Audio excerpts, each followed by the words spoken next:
नमस्कार, मैं हूं आपके साथ मयंक। आज 20 तारीख है। पिछले 12 घंटे के अंदर जितने अपडेट्स हैं वो मैं आपको बताऊंगा। देखिए, Donald Trump football world cup का फाइनल मैच देख रहे थे और उस वक्त ईरान जो है वो अमेरिका के प्लेन तबाह कर रहा था।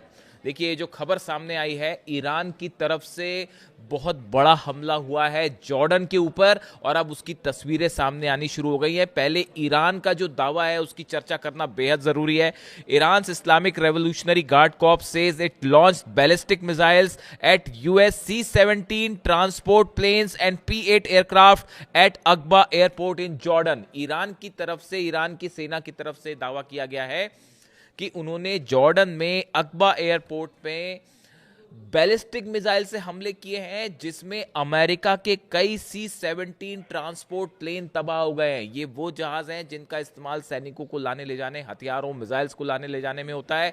कई प्लेन तबाह करने का दावा किया है ईरान ने और साथ ही कहा है कि P-18 एयरक्राफ्ट जो है ये भी तबाह कर दिए गए हैं।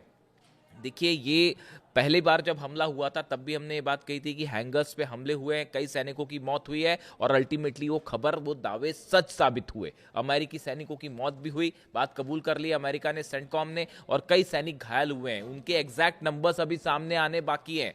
ये नंबर्स कहीं ज्यादा हो सकते हैं और जो प्लेन्स तबाह हुए हैं इनकी जानकारी भी आगे निकल के आएगी। बताया जा रहा था पहले कि F-18 का हैंगर तबाह किया गया है और अब जो जानकारी है उसके मुताबिक बैलिस्टिक मिसाइल से C-17 ट्रांसपोर्ट प्लेन्स और P-8 एयरक्राफ्ट जो है इनके हैंगर पर हमला करके इन्हें तबाह कर दिया गया है। ईरान का दावा है बड़ी संख्या में अमेरिका के जेट तबाह हुए।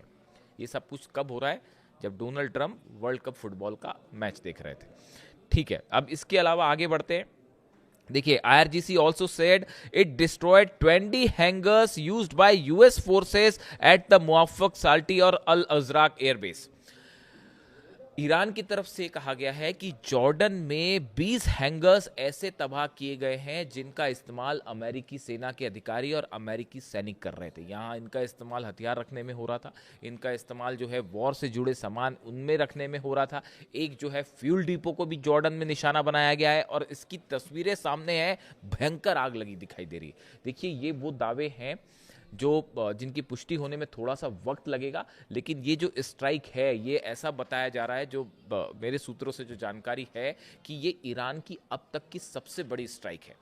देखिए, जिस तरह से ईरान पर हमले हुए पिछले 3 दिनों के अंदर, उसके बाद ईरान में अब जो IRGC है, ईरान की सेना ने एक आर पार की जंग का मूड बना लिया है कि अब जंग रोकी नहीं जाएगी, सीधा जो है वो जवाब दिया जाएगा और हर हमले का करारा जवाब।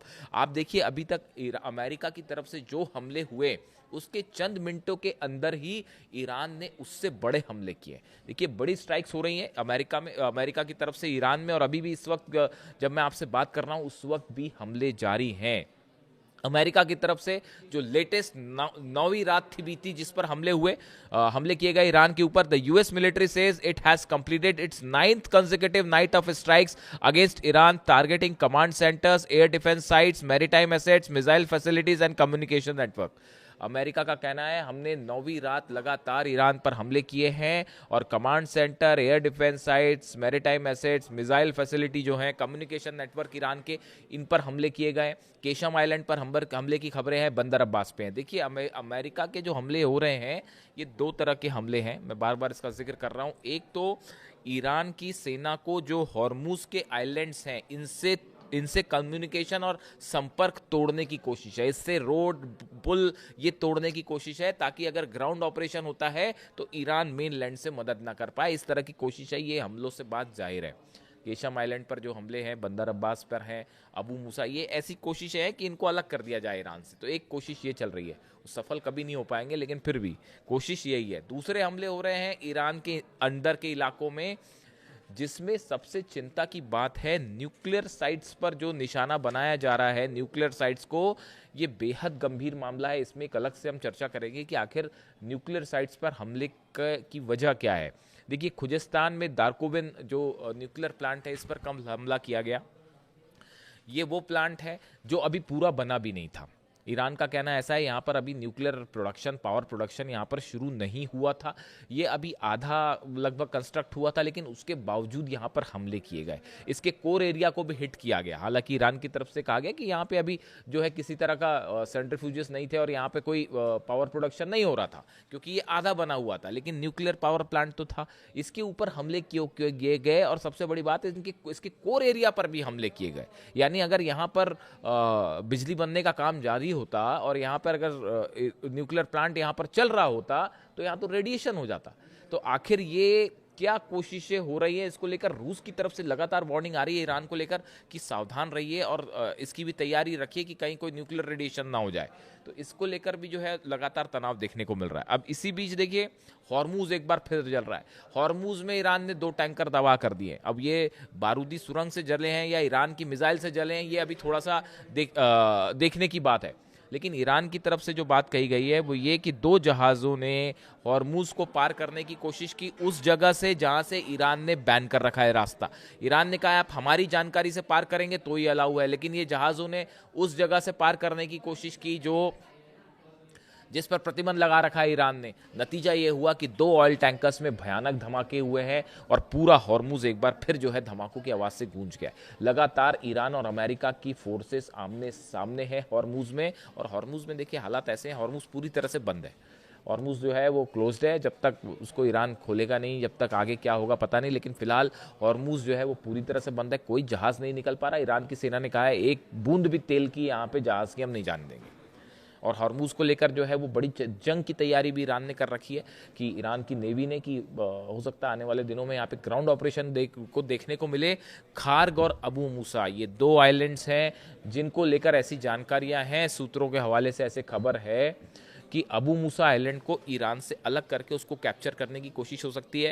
हेलीकॉप्टर्स के जरिए जो है पैराट्रूपर्स उतारने की कोशिश हो सकती है और उस पर कैप्चर करने की कोशिश हो सकती है। जो जहाज़ खड़े हैं वो मेन लाइन से इसको तोड़ने की कोशिश करेंगे मिसाइल्स दाग के। यही इसीलिए जो कोस्ट लाइन पर हमले हो रहे हैं वो इसी उद्देश्य से हमले हो रहे हैं, लेकिन ईरान उसके लिए तैयार है। इसके अलावा देखिए कुवैत में जो वाटर डेसिलिनेशन प्लांट है, जहाँ पर यानी कि जो समंदर के पानी को, खारे पानी को मीठा बनाया जाता है, पीने योग्य बनाया जाता है, इस पर हमला जो है इसने इस बात को एक बार फिर साफ कर दिया है कि अगर ईरान के इंफ्रास्ट्रक्चर पर अमेरिका हमला करेगा, जैसे हुए पुल पर हमले हुए, रेलवे स्टेशंस पर हमले हुए, तमाम टनल्स पर हमले किए गए, अगर इंफ्रास्ट्रक्चर को नुकसान पहुंचाएंगे, हाईवेज को नुकसान पहुंचाएंगे, तो नतीजा ईरान की सेना ने कह दिया है कि उसके बाद अरब देशों में जहां जहां अमेरिका का प्रेजेंस है और जहां जहां अमेरिका बेसेस है, उन देशों का इंफ्रास्ट्रक्चर भी सुरक्षित नहीं रहेगा।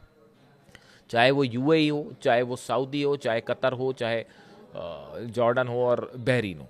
तो हालात ये हैं कि इन सब देशों में पैनिक वाले हालात हैं। लोगों को ये सलाह दी गई है कि एयरपोर्ट से दूर रहें, कब कौन सा एयरपोर्ट पर निशाना हो जाए। अभी एक खबर चली रही है कि यूएई पे भी एक मिसाइल मार दी गई है, ऐसी खबरें हैं, पुख्ता नहीं आई है अभी, लेकिन ऐसे दावे हो रहे हैं कि यूएई पर भी एक मिसाइल मारी गई है। तो ऐसे हालात में एयरपोर्ट्स निशाने पर हैं, जितनी इंफ्रास्ट्रक्चर हैं अरब देशों के वो निशाने पर हैं।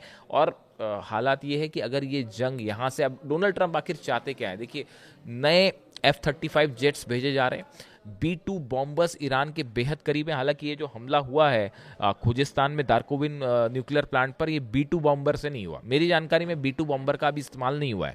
अभी जो हमले हो रहे हैं फाइटर जेट से हो रहे हैं, टॉमहॉक मिसाइल से हो रहे हैं, अभी B-2 का इस्तेमाल नहीं है। लेकिन B-2 ने टेक ऑफ कर लिया है, अमेरिका से इंग्लैंड पहुंच गए, इंग्लैंड से वो मिडिल ईस्ट के लिए रवाना भी हो गए। क्या वर्ल्ड कप, देखिए पहले भी मैंने इस बात को कहा था, फुटबॉल वर्ल्ड कप के बाद शायद जंग और बड़ी और भीषण हो सकती है, बड़े हमले हो सकते हैं। तो क्या उसकी तैयारी है? यानी अगले चंद घंटे ये बात तय करेंगे कि मामला यहाँ से जंग की तरफ आगे बढ़ रहा है या किसी तरह से फिर बातचीत वाली बात जो है अमेरिका की तरफ से की जाए। ईरान का स्टैंड साफ है कि जैसे हमले अमेरिका के होंगे उससे बड़े हमले किए जाएंगे। यानी अब ये B-2 मूवमेंट जो होता है, B-2 बॉम्बर्स का, B-52, B-2, B-1 बॉम्बर्स का, जब देखिए इनका इस्तेमाल होता है तो इनका इस्तेमाल बड़े हमलों के लिए किया जाता है, बंकर बस्टर बॉम्ब्स के लिए किया जाता है। अब गौर करने वाली बात है कि अभी फोर्दो पे हमला नहीं है, नतांज पे हमला नहीं है, इस्फहान पे हमला नहीं है, जहाँ यूरेनियम होने की संभावना है वहाँ पर हमला नहीं है। हमले कहाँ पे है? दारकोविन में है। हमले कहाँ पे है? बुशर में है। तो अब इसको लेकर भी एक स्ट्रैटेजी समझ में आ रही है अमेरिका की, अमेरिका करना क्या चाह रहा है उस पर हम अलग से बात करेंगे। लेकिन फिलहाल अमेरिका ने एक बार फिर स्ट्राइक की है, जॉर्डन पर ईरान ने हमले किए हैं और अभी तक जंग का सारांश ये है कि ईरान के हमलों से अमेरिका को बड़ा नुकसान हुआ है, जो शायद नहीं सोचा था। अब एक वो मिसाइल वाली खबर और आ गई कि जॉर्डन पर एक मिसाइल दागी थी, उसके कुछ हिस्से टूट के जो है इसराइल की तरफ आने लगे, तो इसराइल ने आयरन डोम फायर किया। यानी इसराइल में भी पैनिक शुरू हो गया है और इसराइल के रक्षा मंत्री जो है इसराइली कार्ड्स वो कह रहे हैं कि साहब जो है अगर अब हमारी तरफ एक भी मिसाइल आई तो हम भी हमला कर देंगे। यानी इसराइल, खबरें हैं ऐसी कि इसराइल और अमेरिका जो है वो मिल के स्ट्राइक कर सकता है अगले 24 घंटे के अंदर, इस तरह की खबरें हैं। इससे जुड़ा जो भी अपडेट होगा, हालात पे नजर है, आप तक फौरन पहुंचाएंगे। Thank you so much.